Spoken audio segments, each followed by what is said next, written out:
अस्सलाम वालेकुम YouTube family, क्या हाल चाल हैं। आज आप कहेंगे कि ब्रॉडबैंड के साथ ही वीडियो शुरू कर दी, क्योंकि आज हमारा इंटरनेट बड़ा प्रॉब्लम किया और उसके साथ सिम्स भी बंद होगी। पता नहीं क्यों ये मसला हुआ, क्या सबके साथ ही ऐसा हुआ, मुझे बताइएगा इन कमेंट्स बॉक्स में। अच्छा जी, आप कहेंगे रोज़ी मुर्गी तो रोज़ी चावल तो रोज़ी मुर्गी, लेकिन आज मुर्गी बनाई हमने कौरमे स्टाइल में। और आप ये कहेंगे कि ये कौन सा बर्तन है, ये बड़ा अजीबोगरीब बर्तन है।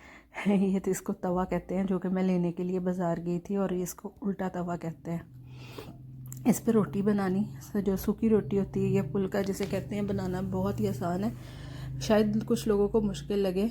ये देखें कितने अच्छे तरीके से इस पर रोटी डाली गई और उसको उल्टाया गया, और मैं हाथ से ही कर लेती हूँ।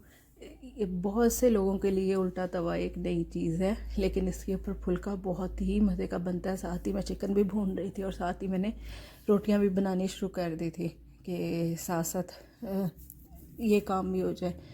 फिर ये होता है ना कि भूख लगी हो तो फिर दिल करता है जल्दी से खाना रेडी हो जाए। तो जनाब जी, ये बन रहा है हमारा फुल्का, और बड़े अच्छे तरीके से, बड़े आराम से, और ये हम इसको सेका जा रहा है। अभी देखना ये फूल के कुप्पा बन जाएगा और बहुत ही मज़े का बनेगा, क्योंकि असल फुल्का तो इसी को कहा जाता है ना, जो फूल जाता है पूरी तरह से। और बड़े पता क्या कहते होते थे, जो रोटी फूल जाती है कि लोगों को भूख लगी होती है, इस वजह से रोटी ज़्यादा फूलती है, कि यानी जिसको देनी है उसको भूख लगी हुई है, इसलिए रोटी ज़्यादा फूल गई हुई है।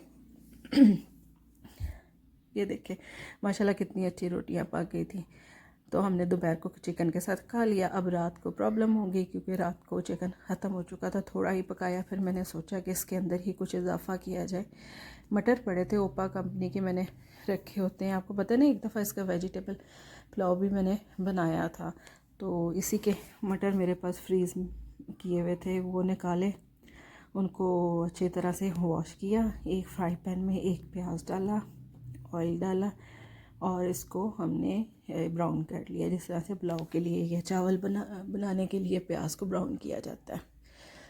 तो ये कहते हैं ना कि जिस वक्त ना समझ आए कुछ खिलाने की या पकाने की, तो फिर इस तरह भी पक जाता है, यानी कोई चीज़ वेस्ट ना हो।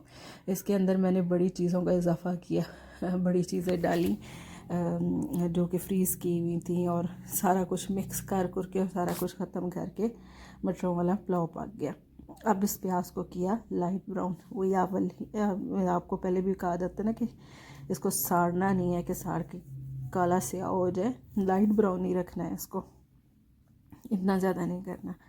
अच्छा जी, उसके साथ चावल मैंने भिगो दिए हुए थे जितने पकाने थे, और प्याज आहिस्ता आहिस्ता ब्राउन हो रहा था, अपनी मंजिल की तरफ बढ़ रहा था।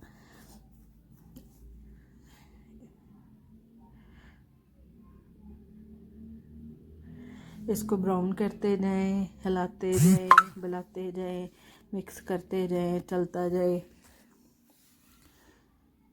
ये देखें जी, ये होती है हमारी असल प्याज की शक्ल, जो कि चावलों के लिए किया जाता है। यही उसी देगची में ही दोबारा से, बर्तन ही ना भरे, और उसी देगची में इसको उल्टा दिया ऑयल के साथ ही।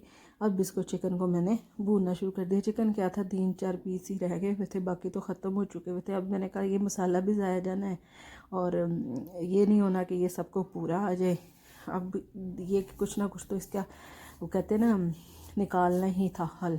तो इसमें डाले जी मटर डाले, और इसको फिर भूनना शुरू कर दिया, अच्छी तरह से बुनाई करनी शुरू कर दी। अब मुझे एक चीज़ याद आई कि फ्रीज़र में मैंने कुछ रखा था 2-3 दिन पहले।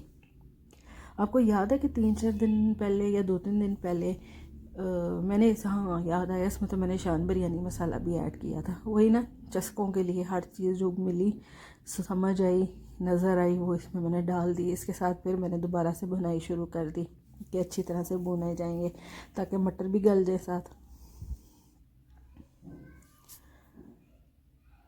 फिर मुझे याद आया, अब याद आया कि फ्रीज़र में कुछ पड़ा हुआ है डब्बे में। मैंने कहा अब निकाल लूँ, है था कि नहीं था। फिर फ्रीज़र खोला और वो नज़र आ गया। अब आपको बताती हूँ कि वो है क्या था। 2-3 दिन पहले मैंने पुलाव बनाया था, याद है आपको कि मटन पुलाव बनाया था। ये जी हाथ से नमक डाला जा रहा है, बात फिर ख़त्म हो जाती है। आपको पता, हाथ से मैं डालती हूँ, जो भी चीज़ बनानी है उसमें हाथ से डाल दी। अच्छा जी, वो डब्बा निकाला तो उसका निकला जी कि वो यखनी बच गई थी। वो यखनी मैंने कर ली फ्रीज़। मैं सोचा था किसी दिन दाल बनाऊँगी तो उसमें यखनी डाल दूँगी, लेकिन फिर एकदम ख्याल आया कि उस चावलों में डाल दी जाए। तो फिर अंदाज़ा हुआ कि जितने चावल थे उसके हिसाब से 1 गिलास पानी डलेगा, बाकी यखनी ने उस कमी को पूरा कर देना।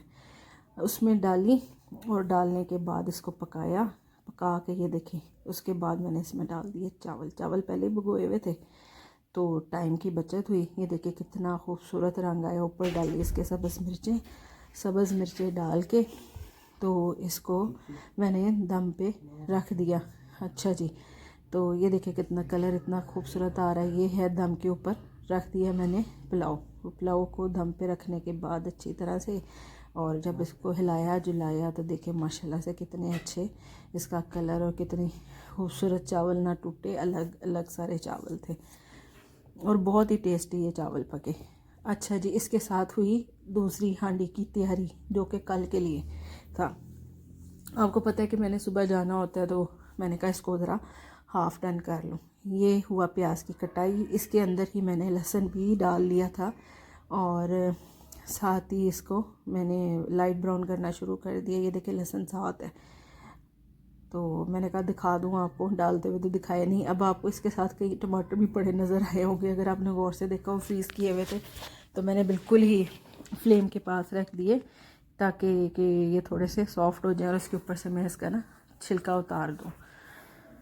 चलें जी, ये हो रहे हैं लाइट ब्राउन। अब एक तरफ मैंने काट लिए टमाटर, और टमाटर सॉफ्ट हो गए हुए थे, इसके ऊपर से मैंने छिलका उतार दिया था। साथ काटी सब्ज़ मिर्चें और ये जो लाइट ब्राउन लहसुन और प्याज था, इसमें मैंने अदरक नहीं डाला, मैं नहीं डालती इस वाली सब्ज़ी में। तो इसके अंदर ही टमाटर और सब्ज़ मिर्चें भी ऐड कर दी गई और फिर इसको घुमाना फिराना शुरू कर दिया। अच्छी तरह से रला मिला के इसको मिक्स किया जा रहा है। अच्छा जी, इसके बाद आ जाती है इसमें मसाले डालने की तैयारी, यानी बारी, तैयारी नहीं बारी, तैयारी भी कह सकते हैं भाई।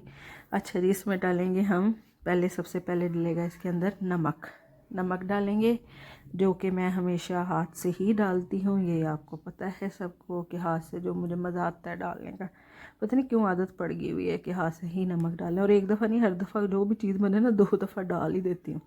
ये डाल रही हैं सुरख मिर्चें, कुटी हुई नहीं, पिसी हुई। अच्छा जी, उसके बाद यानी रेड चिली पाउडर, ये डला है धनिया पाउडर, और उसके बाद डलेगी हल्दी। अब इसको फिर हम रलाएंगे मिलाएंगे, अच्छी तरह से मिक्स करेंगे, साथ साथ टमाटर को भी प्रेस करते जाएंगे ताकि अच्छी तरह से वो नरम हो जाए और गल जाए। पहले इसको वैसे भूना था और भून लेने के बाद थोड़ा सा पानी दोबारा मैंने इसमें डाला था, और पानी डालने के बाद इसको फिर हल्की आग पे मैंने रख दिया था कि अच्छी तरह से इसमें टमाटर गल जाए, और फिर इसको मैंने भूना था दोबारा से, यानी इसकी भुनाई दोबारा की थी। अच्छा जी, उसके बाद इसमें डले आलू। अब आलू खाली आलू नहीं डाले गए। ये देखिए मसाला कितना अच्छा भुना गया, कितना खूबसूरत कलर आया, और सब्ज़ मिर्चें तो ऐसे उसमें से नज़र आ रही हैं, और yellow colour, red colour, green colour, कितना खूबसूरत लगता है जब इनको पकाया जाता है। अच्छा जी, इसके बाद जब थोड़ा सा इसे मिक्स कर लिया, थोड़ा सा मसाला और नमक इसके अंदर चला गया, अब इसमें मेन सब्ज़ी डलेगी, वो थे बैंगन। बैंगनों को क्या कहते हैं बताऊँ, आई थिंक कहते हैं पंजाबी में। तो इसके अंदर डाले के बैंगन। अब एक हाथ से डाल रही थी, जो डालने लगी मैंने कहा फिर पहले मोबाइल रखूं, पहले सारे बैंगन इसमें डालो ताकि इनको सारों को इकट्ठा मिक्स किया जाए। ये देखिए सारों को मैंने मिलाया है, उसमें मसाला चंगी तरह से मिक्स हो गया है और रच बस गया है अच्छी तरह से प्यार मोहब्बत के साथ।